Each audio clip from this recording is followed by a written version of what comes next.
Պարոն Սարգսյան, պարոն Էլբակյանը ժամանակակից հայոց պատմության դասախոսությունների ժամանակ մեզ պատմել է,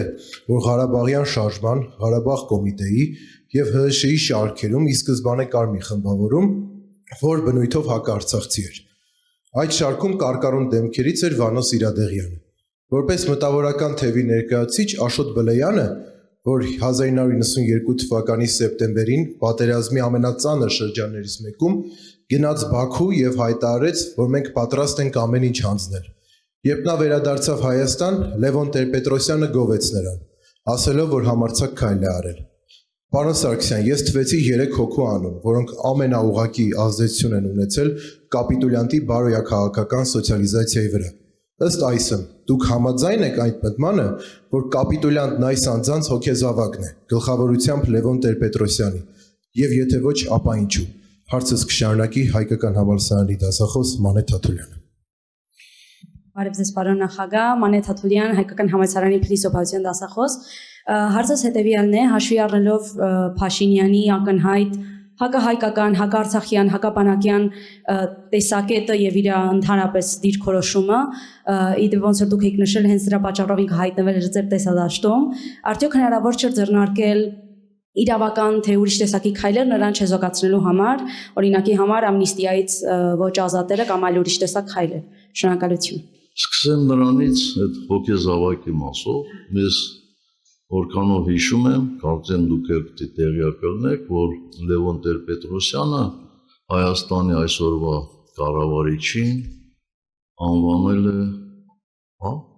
ինչա, խելապակաս, պատոհաս եւ այլն, արդյոք դուք համարում եք, որ նրանց մոտեցումները Լեռնային Ղարաբաղի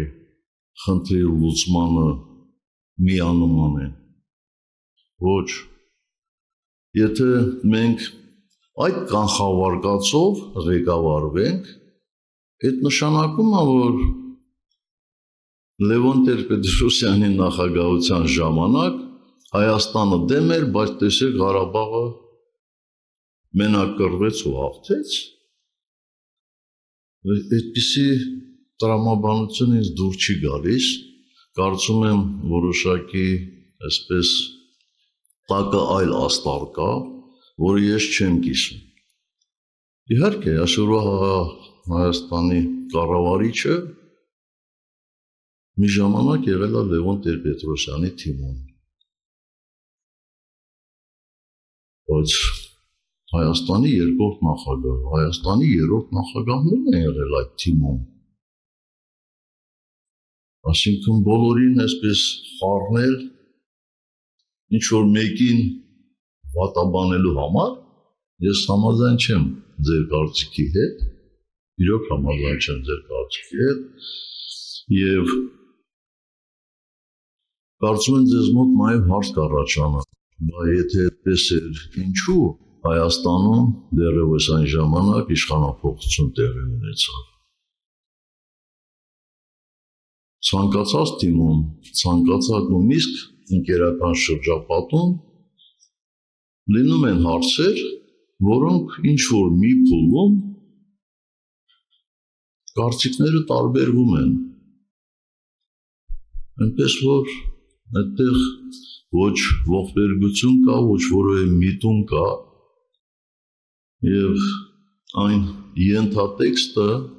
որ ինչ որ մեկերի կողմից դրվում է այդպիսի հարցերի տակ, իրականությանը չեն համապատասխանում։ Ինչ վերաբերում է ամնիստիային, ապա ուզում եմ որպեսզի եւ դուք եւ բոլորը հասկանան, որ համաներումը դա անձնական ակտ չէ։ Դրա համար կոչվում է համաներում։ Այսինքն համաներում նշանակում է պետության կողմից կամ միջեցնել պատժաչափը, կամ մարդուն ներել եւ այլն։ 2008 թվականից հետո Հայաստանում թշնամության պակաս չկար։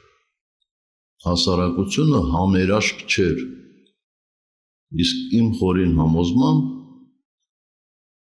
հասարակական համերաշխությունը ազգային անվտանգությունն ապահովող ամենակարևոր հանգամանքն է, ոչ թե ամենակարևոր հանգամանքներից մեկը, այլ ամենակարևոր հանգամանքն է։ Ես կարծում եմ մեր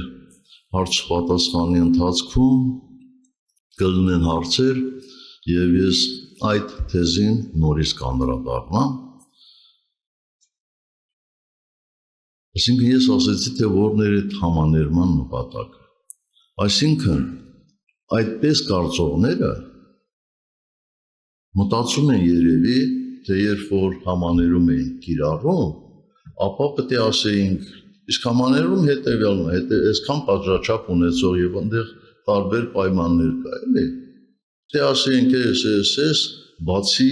Պողոս Պողոսյանից, ծիծաղելի է, չէ՞ դա։ Երևի դուք առաջնորդում եք այն կանխավարկածով, որ վերջի մի քանի ամիսների ընթացքում ինչ որ մարդկանց կողմից տարածվում է այն գաղափարը, որ այսօրվա Հայաստանի կառավարիչին